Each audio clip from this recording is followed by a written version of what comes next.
Olá pessoas, estou aqui mais uma vez no meu canal. Dessa vez a gente vai discutir um pouquinho sobre a ideia de cotas, a importância das cotas no sistema educacional, no sistema de paridade de armas brasileiro, já que nós temos aí essa inconstância de cor, de raça aí, quanto aos lugares, quanto às pessoas e quanto aos espaços na nossa sociedade. A gente vai discutir de maneira prática, de maneira bem clara, para ficar bem óbvio aquilo que nós queremos encontrar e ter como ideais de ações afirmativas e de políticas públicas afirmativas e coerentes quanto a essa ideia de cotas. Tanto para as pessoas que concordam com a ideia das cotas, quanto para as pessoas que não concordam com a ideia das cotas. Tipo, aqui eu abro um parêntese para poder colocar uma opinião pessoalizada. Eu não discuto sobre cotas. Até porque, na minha opinião, quem discute sobre cotas tem um viés racista. Então, eu não discuto com racistas nem com fascistas. Eu não discuto com quem tem ideias contrárias à paridade, à equidade e à igualdade, já que são instrumentos constitucionais para ter uma ideia de justiça quanto à historicidade da pele negra escravizada em nosso território, principalmente em nosso país. Então, não discuto sobre cotas, tá? O que eu trago aqui é uma visualização maior sobre o tema, para que nós tenhamos uma visão ampla sobre aquilo que devemos discutir. E como introdução, trago a ideia de Nelson Mandela, que diz que ninguém nasce odiando uma outra pessoa, pela cor da pele, pela religião que professa, né? Pela tribo em que nasce. Na verdade, elas são ensinadas a odiar. Então, se elas são ensinadas a odiar, elas também podem ser ensinadas a amar. E é uma das coisas que nós precisamos fazer, sem viés político, sem viés religioso, apenas como um viés humanista e solidário. E como primeiro argumento que trago, a posteriori da introdução, é o racismo estrutural colocado e condicionado no Brasil. Já que a partir do século XVI, mais de 5 milhões de negros aí foram tragos da África para cá para serem escravizados, para serem torturados dentro das senzalas, dentro colocado sobre o poste, colocado sobre a ideia de um castigo porque não trabalhavam efetivamente por mais de 12 horas em continentes e serviço aos senhores aí, né, os coronéis e tudo mais, dentro desse viés de escravidão, já que a nossa sociedade, a nossa historicidade, a nossa ideia histórica, a nossa ideia criacional, dentro do plano aí teórico de descobrimento, em 1500, por Pedro Álvares Cabral, já que escravizamos os índios, e eles não foram suficientes porque a matança foi gigantesca, tivemos que trazer pessoas para trabalharem nas terras dominadas pelos portugueses e a posteriori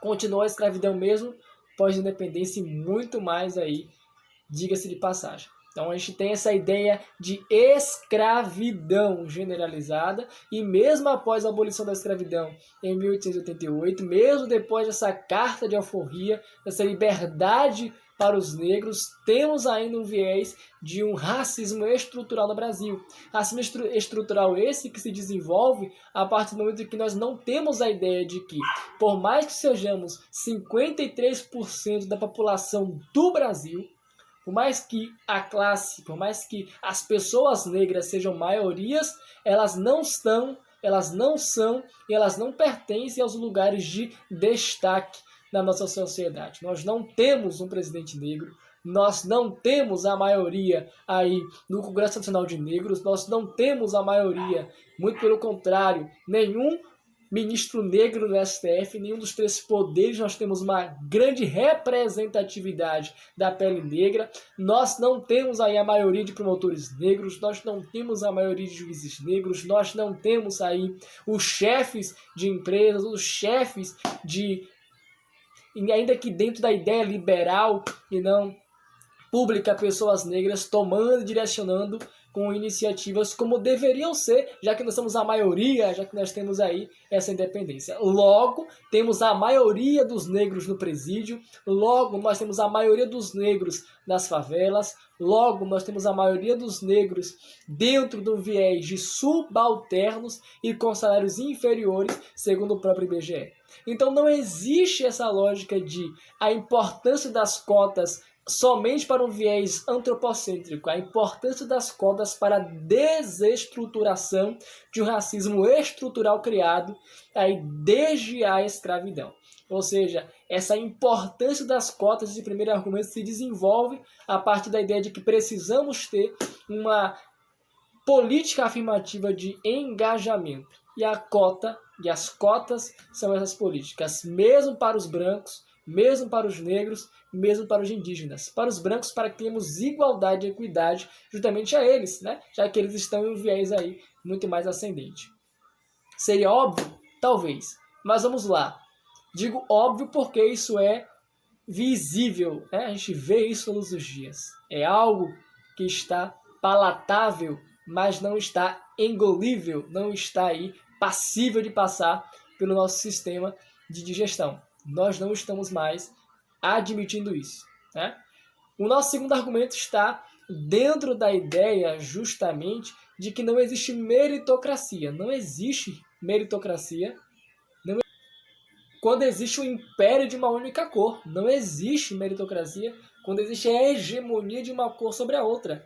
Na verdade, o que temos são pessoas que detêm o poder, detêm essa ideia cromossômica de que eu sou branco, de que eu sou negro e que eu tenho potenciais maiores. O que vemos hoje justamente é isso, vídeos e vídeos que vão se acumulando com essa ideia de um racismo estrutural como no argumento anterior e que as pessoas vão se sobrepondo às outras somente porque são brancas, somente porque têm poder aquisitivo maior do que as pessoas que são negras. E eu não estou dizendo que isso é uma regra no Brasil, não. Existem exceções, mas as exceções precisam virar regras, entendeu? Porque dentro dessa ideia de equidade, de igualdade, o que não pode ser permitido é justamente essa ideia fraca, essa ideia totalmente temerária de que nós somos a minoria, quando na verdade nós somos a maioria, e a minoria não pode perder, a minoria deve ganhar.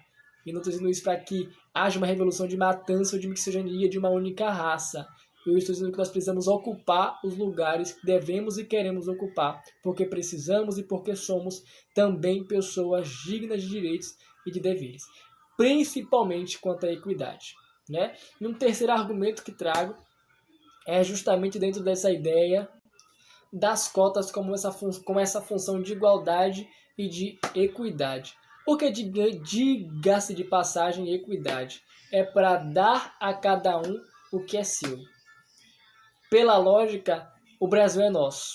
Pela lógica, o Brasil é nosso, digo, no sentido de que, tanto para os brancos, tanto para os negros, tanto quanto para os índios, o Brasil não é de uma única classe de pessoas, o Brasil é de todos. E porque nem todos usufruem das mesmas garantias, das mesmas prerrogativas, dos mesmos luxos, das mesmas viagens, das mesmas posições como um todo, já que o Brasil é nosso, mas os privilégios detêm apenas nas mãos de alguns, né? E o nosso regime de governo, nosso Estado é um Estado democrático de direito, que abarca essas garantias e direitos individuais e coletivos, pautando pela igualdade e também pela equidade, né? Se pautarmos pelo sentido da interpretação lógica da norma, já que todos são iguais perante a lei, em direitos, em deveres. Isso é o que prediz o caput do artigo 5º, né? Da própria Constituição Federal, que prediz sobre direitos e garantias individuais.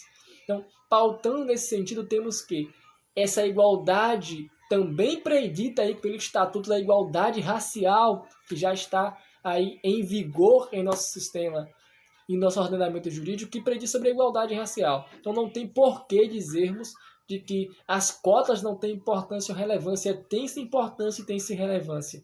Um padrão de garantia e de equidade para nós e para toda a coletividade. E para concluirmos, temos que não existe meritocracia em um Estado em que as oportunidades não são iguais para todos. Não existe meritocracia em que um Estado prediz a sobreposição de uma cor em razão de outra, ainda que de forma informal e de que de forma como dizem os bons baianos, por baixo do tapete. Isso não existe. No Brasil não pode existir a ideia de racismo estrutural, de injúria estrutural, de xenofobia estrutural, de racismo regional, ainda que local, né? Que se você levar um currículo e o seu currículo conter uma favela, você não é aceito no emprego, e que você vai participar de uma entrevista de emprego e a sua cor preguiça se você vai ser aceito ou não.